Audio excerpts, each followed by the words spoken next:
people, thank you so much for tuning to this channel. If you are new here, my name is Lavina Tino, and today we're having a guest in the house, and we'll talk about teaching as a profession.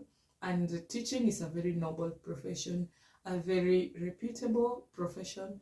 And today in the house we have teacher Andy, and I'll just ask him some questions about teaching, his experience, and he'll get to tell us more. Hi. Yes. Hi, everybody. Nice one. So you tell us your name, why Okay. are you here?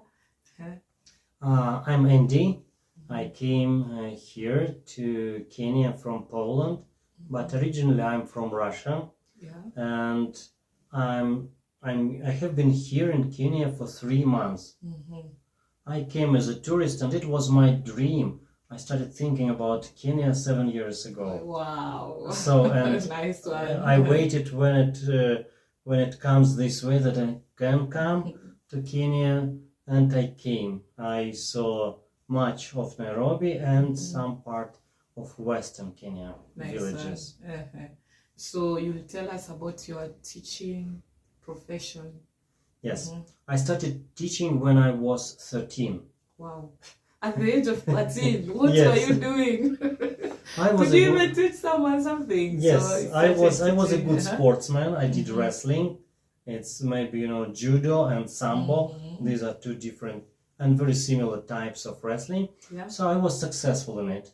And my coach at sport club let me teach other students, smaller ones, when I was 13. He believed in you. Yes, he saw Nice me. one. He saw I'm a leader. I'm a teacher. He let me doing this. And beside that, I gathered my classmates to do some exercises, running every morning. I woke them up. I called them, and we ran in the park. So I taught them how to do this wrestling, how to exercise, how to have more muscles. Oh, yeah. So, and since then, I taught sport, then I taught religion for some 20 years, 25 years, Yeah. then self-development, then languages somewhere You've in this also period. taught self-development. Yes, Wow, a lot that's of great. them.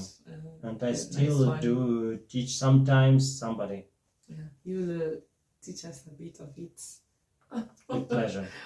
Okay, nice one. So we'll go right to the questions, the Q&A. He'll get to answer them. So we start with the first question. What is the favorite place you will take your students? Okay, now, especially after COVID, I'm teaching distantly, mostly. Yes. But sometimes I have students with whom I face, either I visit them or at school, at university. But if I have a chance, I like teaching in a quiet cafe Yeah. with a cup of coffee. Oh, nice. Okay, so how do you handle students that piss you off in the classroom?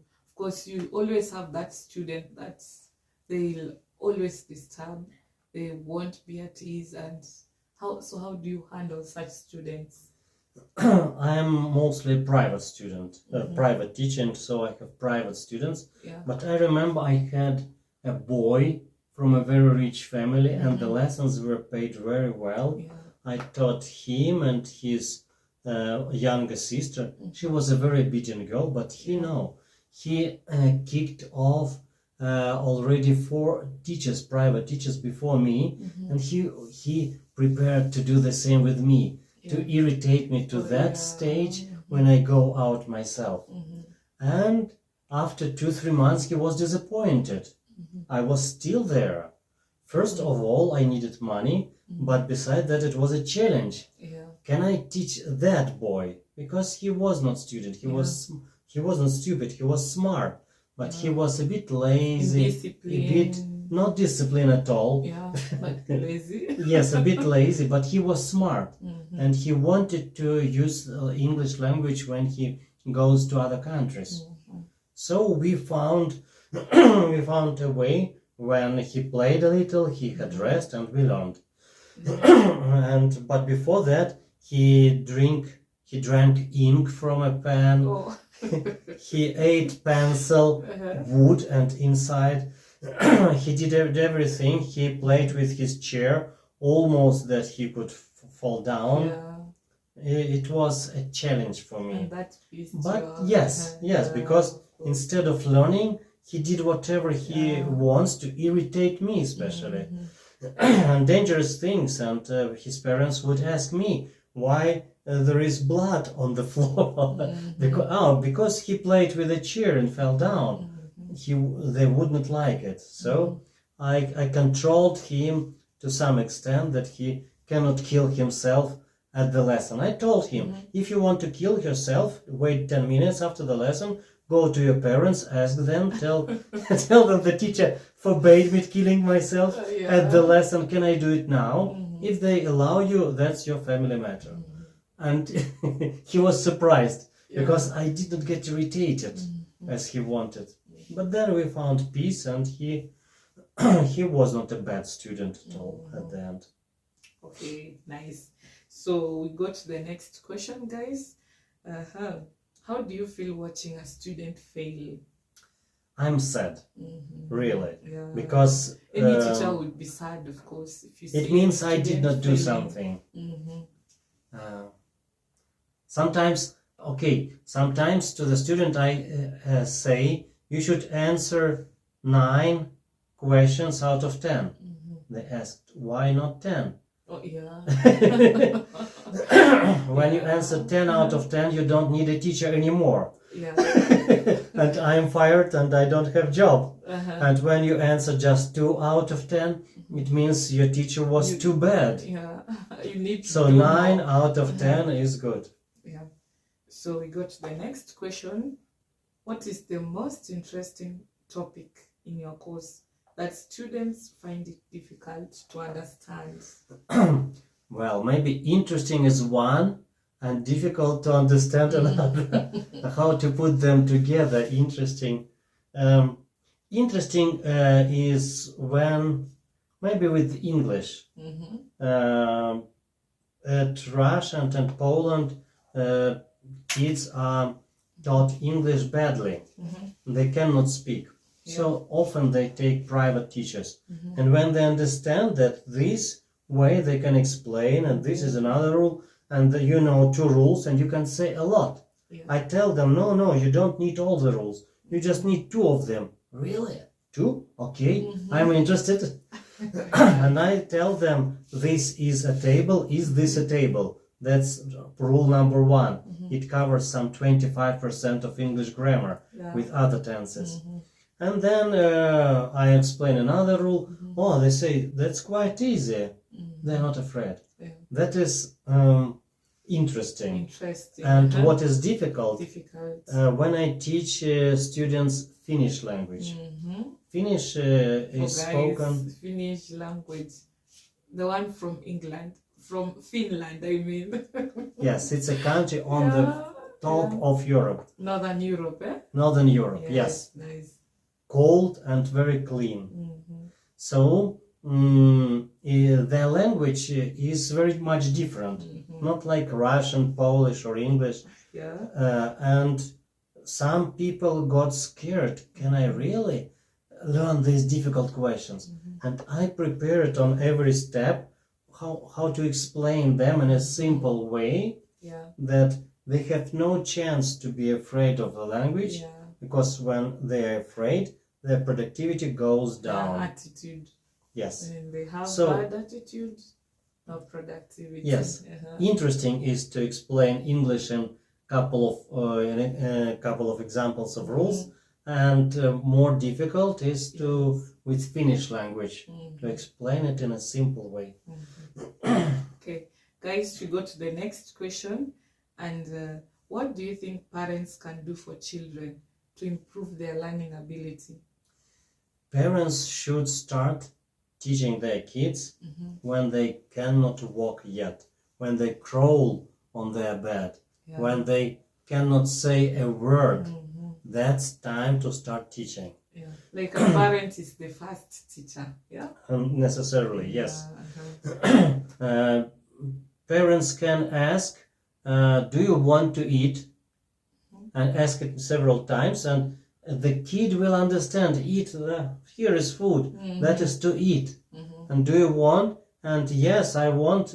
They cannot answer yet, but they understand, and that that makes them thinking, provoke them their brain activity. Yeah. And then some games, different games. I remember I asked my small daughter different things to provoke her thinking. Does bread grow on trees or on bushes? For a city child, it's a difficult question because bread is always in a supermarket. Yeah, So where does it grow? Where does it grow? Maybe on a bush. And so many difficult questions that provoked her to think. So parents can do a lot: playing, speaking, teaching, telling, explaining things around. Yeah. So as a parent, you don't have to leave everything to the teacher. You should be the first teacher. Absolutely. Yes. So how would you describe the importance of physical and mental exercise? I would say that physical and mental exercises are more important than half of school teaching. Because as I was a student at school, it's half of the school teaching. yes, and half it's of the true. school teaching, because half of that is not useful at all. Students will forget it right after the school exam. They leave the school, they forgot it. Yeah. So much energy was spent. But mental Time, exercises, mental exercises let a person, just first about mental, they let a person develop the acute brain, mind, and to learn anything that he or she will need later and in life, new profession, to understand the new situation, to plan their lives because of mental exercises. And physical exercises, as I was a good sportsman, I still run, do exercises, and like yesterday, all the seats in Matato were busy. One Matato, third, fourth, fifth. I decided, no, I cannot fight with people waiting there for my seat. I'll walk. And altogether that day I walked about 10 kilometers. 10 kilometers? Yes, altogether. And just 7 kilometers instead of Matato, and few before that. Yeah, nice one. That is very important. That it gives me energy to do my work, to live, to travel. Yeah, so great. I can remember. So what else do you think can negatively affect a child's performance at school, aside from bad friends and depression? Okay, big classes, low teacher's salary. Oh. it affects badly. Yeah. As a private teacher, I know when I'm paid well, I'm working very well. Yeah. When I paid low, well, usually I don't pay low. I don't agree to get payment lower than I deserve. I just don't agree with such a deal. So usually I'm paid well. Yeah? You know your worth. Yes, and I work well. Nice. And other things, okay, big classes, low salaries, and from my own experience, I remember when I did not get a point when a teacher explained, it prevented me from understanding the topic further. Yeah. And I stopped and I was disappointed. It often happened with mathematics, sometimes with chemistry. But in big class, it's just impossible to... Like a teacher teaching a large number of people. Yes, it's impossible to help, to always help the weakest, because the rest, the progressive rest, will not learn anything. So it's, but as a private teacher, I have an advantage. I usually have a small group or just one student. And that student will have progress for sure. Yes, nice one. So like large number of pupils in one class can lead to low performance. And it's true, we're seeing it happening. So have you ever seen an extraordinary student?